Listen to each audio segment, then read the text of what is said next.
Olá, vamos se lembrar? Na aula passada você começou a aprender como fazer a autocorreção dos textos que produz.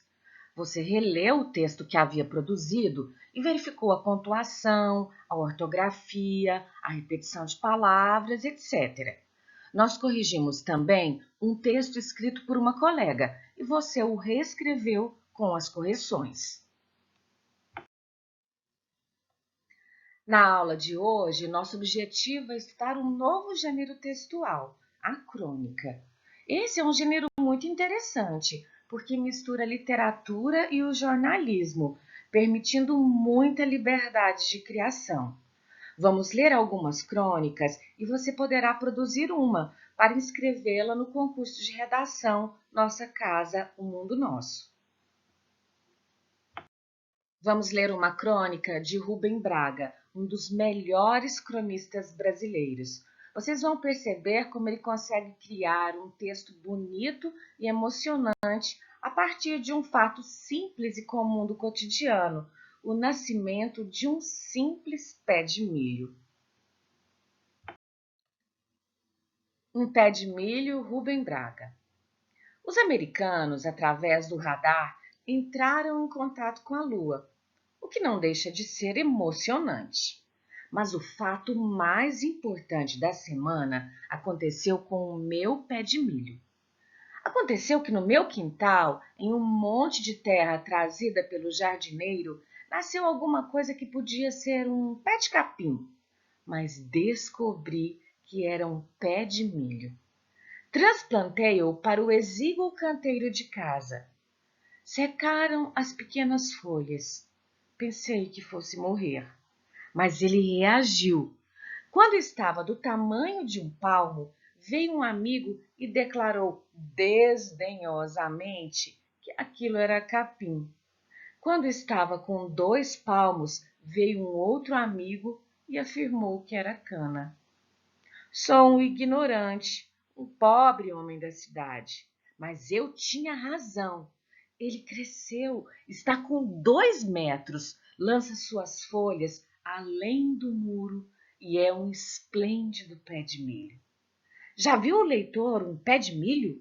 Eu nunca tinha visto. Tinha visto centenas de milharais, mas é diferente. Um pé de milho sozinho em um canteiro espremido junto do portão, numa esquina de rua, não é um número numa lavoura, é um ser vivo independente. Suas raízes roxas se agarram no chão e suas folhas longas e verdes nunca estão imóveis. Detesto comparações surrealistas, mas na lógica de seu crescimento, tal como vi numa noite de luar, pé de milho parecia um cavalo empinado, de crinas ao vento, e em outra madrugada parecia um galo cantando.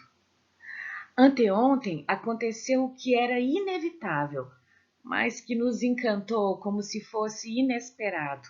Meu pé de milho pendoou. Há muitas flores lindas no mundo, e a flor de milho não será a mais linda. Mas aquele pendão firme, vertical, beijado pelo vento do mar, veio enriquecer nosso canteirinho vulgar com uma força e uma alegria que me fazem bem. É alguma coisa que se afirma com ímpeto e certeza. Meu pé de milho é um belo gesto da terra.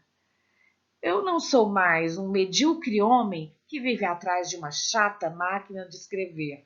Sou um rico lavrador da rua Júlio de Castilhos. Viu que texto bonito? Rubem Braga pega a história desse pequeno pé de milho que brota no seu quintal e transforma em algo mais. Ele consegue utilizar a imagem do pé de milho como uma figura de linguagem. Ele não representa simplesmente uma planta, ele representa também as próprias pessoas, a própria singularidade dos indivíduos. Então, por exemplo, é muito diferente você contemplar uma multidão, né? Várias pessoas no mundo, como se elas fossem mais um número. e você contemplar os indivíduos em especial ali no cotidiano, né, com suas características únicas que não podem ser repetidas. Então ele faz isso com grande sensibilidade e ele mostra também que nós podemos ser sensíveis a todos os elementos pequenos do nosso cotidiano que podem ser muito belos se nós passarmos a observá-los com atenção. Então, é isso que faz o cronista Rubem Braga. Vamos lá? Agora vamos saber um pouco mais sobre esse gênero. A crônica está muito presente em jornais e revistas. A origem da palavra crônica está ligada à noção de tempo.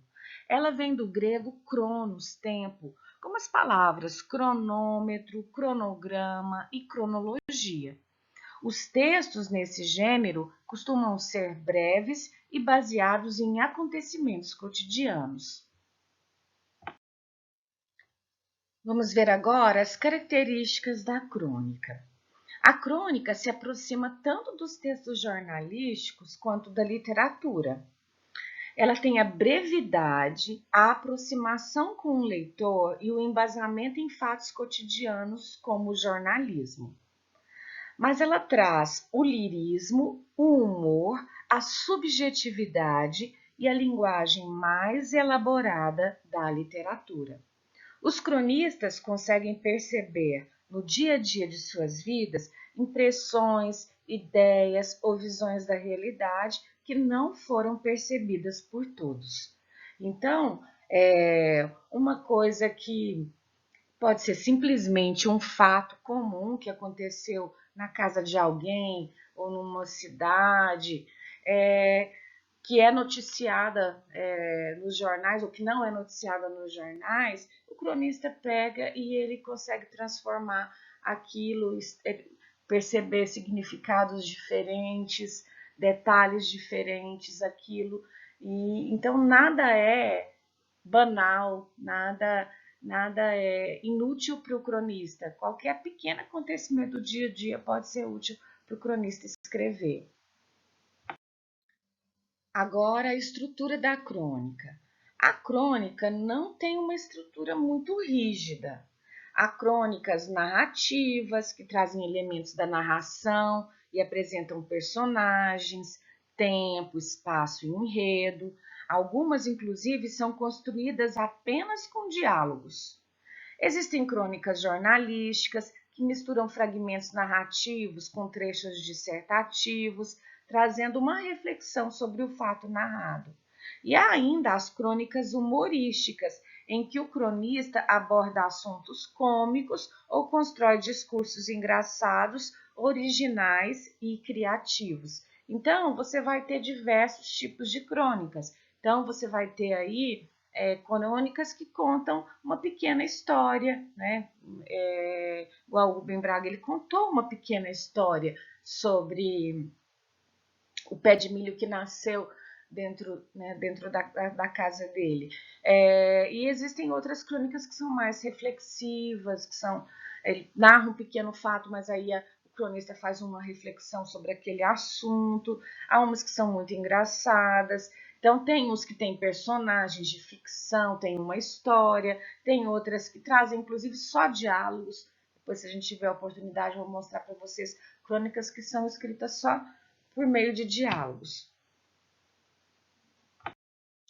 Agora é com você. Agora você vai ser a cronista ou cronista. E se sua crônica for criativa, você poderá inscrevê-la no concurso Nossa Casa, o Mundo Nosso.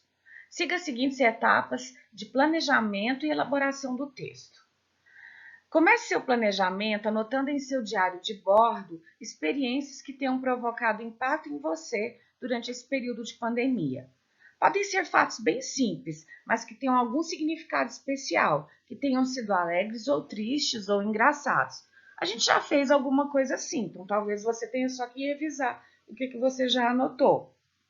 Então, você vai lá e você revisa as suas anotações, você inclui alguma coisa a mais.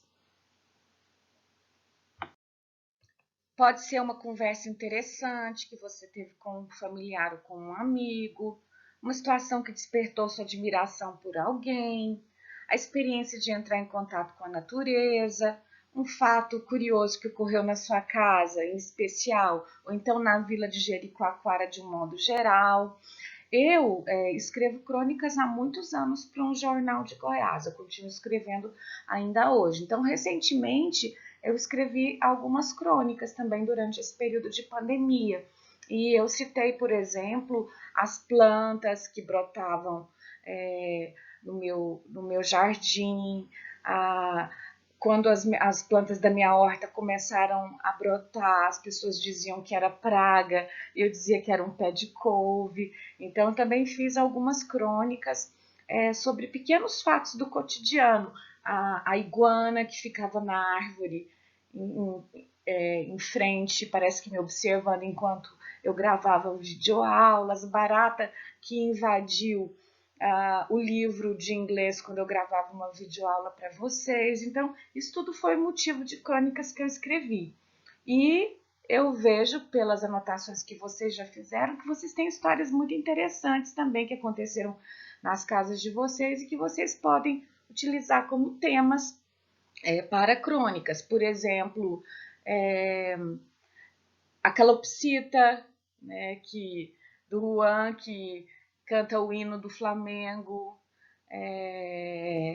a Maria Júlia, que ganhou de presente de aniversário um ukulele, que é um tipo de instrumento musical, e assim, eu vejo que coisas que aconteceram na vila de Jericoacoara, na vizinhança, perto de vocês, que vocês ficaram sabendo. Eu, por exemplo, um dia eu estava caminhando na praia e eu vi uma cobrinha bem na praia. Então, você pode criar uma crônica a partir desse pequeno fato que aconteceu com você, ok? E qualquer coisa, vocês podem me mandar mensagem e a gente discute a ideia que vocês tiveram para a crônica. Aí, depois de fazer a sua anotação, reflita sobre essa experiência, ou sobre uma delas, né? Escolha uma delas, dessas experiências que você anotou. Por que ela se tornou especial? Anote os sentimentos e reflexões que ela despertou em você. Recorde de detalhes do dia para ambientar a cena inspiradora. Quando essa coisa aconteceu com você, o que era dia, era noite, como é que estava o ambiente, como é que estava a casa, como estava o clima, onde ocorreu o fato, como era esse lugar, quais foram os personagens envolvidos nessa situação que te aconteceu, algo em particular chamou sua atenção. Ao organizar seu texto, pense em uma forma de introduzir o assunto, como apresentar a experiência fundamental e como sugerir ao leitor a reflexão que você pretende transmitir. Você pode começar a descrever no lugar que o fato ocorre, ou fazer como Rubem Braga, que iniciou dizendo que o nascimento de seu pé de milho foi mais importante do que os americanos entrarem em contato com a Lua. Então, você pode escolher como começar seu texto, contando a história, contando como estava a atmosfera, o ambiente, no dia que aquela coisa aconteceu. Ou então você pode até falar contando o final da história e depois voltar ao começo. Então, é bom você refletir qual que vai ser a maneira mais criativa e mais interessante de começar a sua crônica. Aí introduz o elemento que o impactou, que tornou esse acontecimento especial. Apresente seu ponto de vista sobre o acontecimento. Os leitores podem se identificar com seus sentimentos. Escreva 1 ou 2 parágrafos com reflexões sobre o tema. Assim você vai estimular o leitor a refletir também. Atenção! Antes de me enviar a crônica, aplique o roteiro de autocorreção que estudamos na aula passada. E, se preciso, passe seu texto a limpo. Então, verifique lá na sua aula passada aquele roteiro de autocorreção que eu passei para vocês e verifique no seu texto se a pontuação está correta, a ortografia, a acentuação das palavras, se não há muita repetição das palavras, se há uma boa organização dos parágrafos. E sempre lembre que Falar é uma coisa, é natural que a gente repita algumas expressões, mas que escrever, a linguagem escrita ela é um pouco diferente da nossa linguagem falada, então nós temos que ter mais atenção com o nosso vocabulário, evitando a repetição de palavras, por exemplo. Se você puder e quiser enviar a crônica para uma colega, um colega, que seja mais seu amigo, leia e te ajude a corrigi-la e melhorá-la. Vocês podem trocar seus textos, o que irá ajudá-los muito. Qualquer dúvida, podem me perguntar. Sejam bem criativos, vamos produzir ótimas crônicas. Bom trabalho!